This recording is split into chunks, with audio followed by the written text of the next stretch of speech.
عليكم ورحمه الله تعالى وبركاته. مرحبا بكم في قناه شيوات الباريه. نتمنى ان شاء الله تكونوا بخير وعلى خير. نتوما كتشاهدوا هذا الفيديو. اليوم جيت باش نشارك معكم هذا البيني اللي كيجي زوين وفي الصراحه كيستحق التجربه. كما كتشوفوا كيجي خفيف وهائل وكيحماقوا عليه الوليدات. انا هنايا زينته بالشكلاط، يمكن لك تزينيه بالكريم باتيسري او حتى سنيده حسب الحاجه المتوفره عندك. نتمنى تجربوه وتتابعوا معايا الفيديو حتى الاخير باش تعرفوا على المقادير طريقه التحضير. كل المقادير ان شاء الله اللي غنحتاجو في هذا البيني. عندي هنا 3 ديال الكيسان ديال الدقيق نوعيه ممتازه ما يعادل 300 غرام. عندي معلقه صغيره ديال الخميره ديال الخبز، خميره حبيبات يمكن لك تعوضيها بخميره معجونه. عندي هنا حامض محكوك يمكن لك تعوضيه بالفاني، خميره ديال الحلويات، ملعقه ونصف ديال السكر تبقى حسب الذوق. عندي جوج كيسان ديال الماء دافي اللي غنجمع به الخليط. بالنسبه للزيت غنحتاج واحد 2 معالق كبار ديال الزيت. بسم الله على بركه الله. غناخذوا طحين، غنغربلوه في هاد الشبيكه.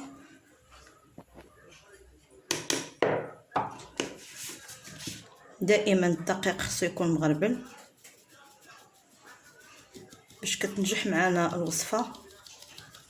شحال ما غربلنا تيكون مزيان.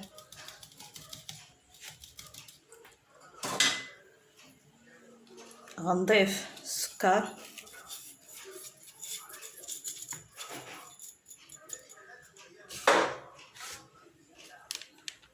نضيف الخميره ديال الحلويات يمكن لك تخلي منها واحد شويه. انا بالنسبه لي هنا ما غنضيفهاش كامله.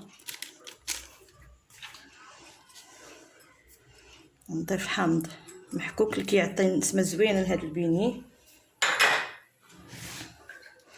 كنوضعوا الخميره في الجانب اللي غنضيفوا لها شويه ديال الماء حتى تتفاعل باش ما تبقالناش محبه. غنحاولوا نخلطوا هاد النواشف مزيان. دابا ملي كنكون حركت هاد النواشف مزيان غنضيف واحد 2 معالق حتى 3 ديال الزيت النباتيه.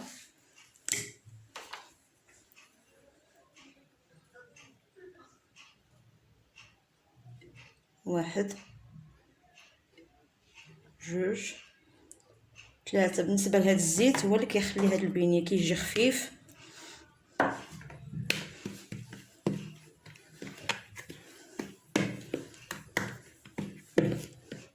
دابا غنبقى نجمع بالماء.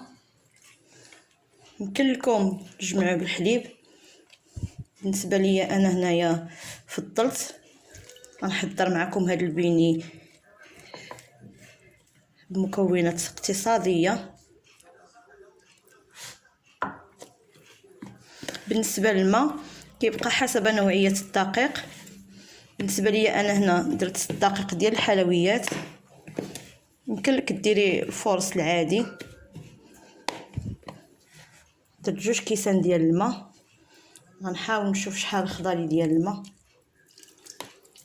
بطبيعه الحال كيكون دافي.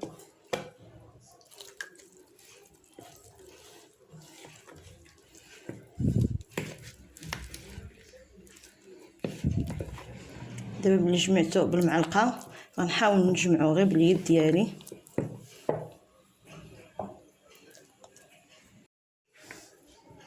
دابا الخليط جمعته باليد، يعني حاولت ما ندلكوش، غير جمعته باليد ديالي. كنكون حصلت على هذا القوام، يعني العجينه ما كتكون خفيفه ما كتكون قاصحه بزاف نتوما كما كتشوفوا.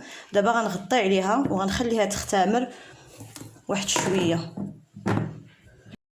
ملي كتكون خمرت لينا العجينه مده واحد 15 دقيقه تقريبا غنحلو عليها. بالنسبه لي انا هنا من قبل نسلت ما ذكرتش الملحه. عندي تقريبا واحد نص معلقه من الملح اللي كنكون ضفتو العجين يعني ما نخليوهاش تختمر بزاف. هذا السر من اسرار ديال هذا البيني. غنحاول نوضعها على سطح العمل.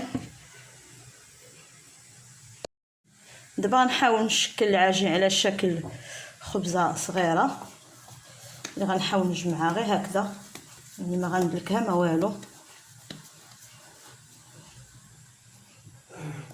غنرش بالدقيق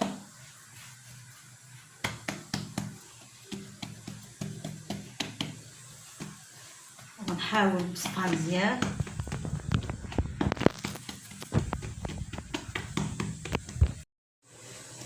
غنحاول نطلقها بالمدلك على واحد السمك اللي كيكون متوسط.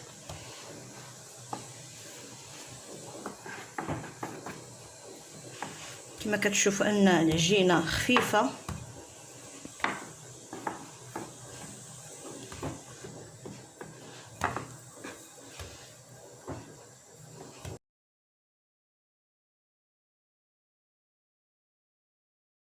كنكون بسط العجين بالمدلك على واحد السمك اللي كيكون متوسط كما كتشوفوا، يعني ما غليظ ما رقيق. غناخذ الكاس او القطاعه الا كانت متوفره عندك، غنوضعو شويه في الدقيق باش ما يلصقليش،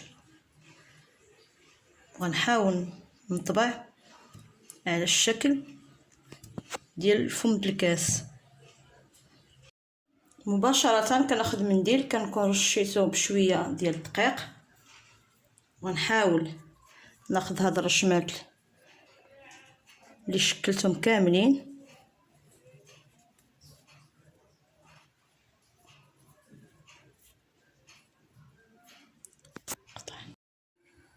وديال الكميه اللي كنكون حصلت عليها وضعتها دابا في منديل، وغنغطيها بمنديل اخر مده واحد 10 دقائق تقريبا، يعني ما غنخليوهاش تختمر بزاف. هي غتبقى تطلع فيها الخميره واحد شويه، وغنطلقوا باش نشوفوا التتمه ديال البيني.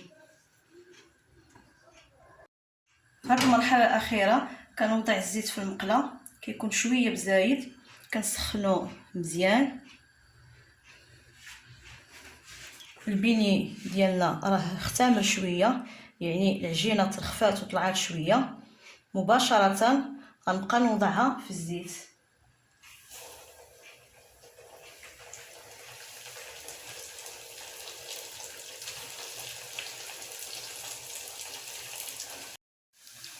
من بعد ما كنكون وضعت البيني، نتوما كما كتشوفوا كينتفخ لانه كيجي خاوي في الوسط. من بعد كنكونوا عومنا عليه الزيت شويه، يعني كيحتاج شويه ديال الزيت بزايد.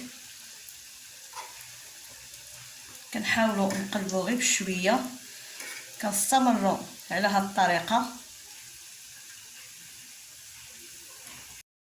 نتوما كما كتشوفوا ان كيجي بحال الشفنج وخاوي من الوسط. هذا هو الشكل النهائي ديال هذا البيني اللي حضرنا اليوم. انتم كما كتشوفوا كيجي خفيف وزوين وبمواد جد اقتصاديه. انا غنحل لكم تشوفوا.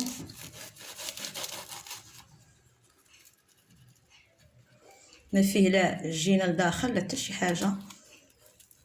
يمكن لكم تزينوه بالكريم باتيسري.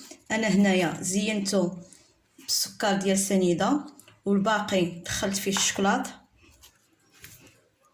نتمنى الوصفه تنال الاعجاب ديالكم وتبارطاجيوها مع الاهل والاحباب. ولا كنتو باقيين جداد على القناه ما تنساوش ديروا لايك واشتراك وتابوناو باش يوصلكم الجديد، والى فيديو اخر ان شاء الله.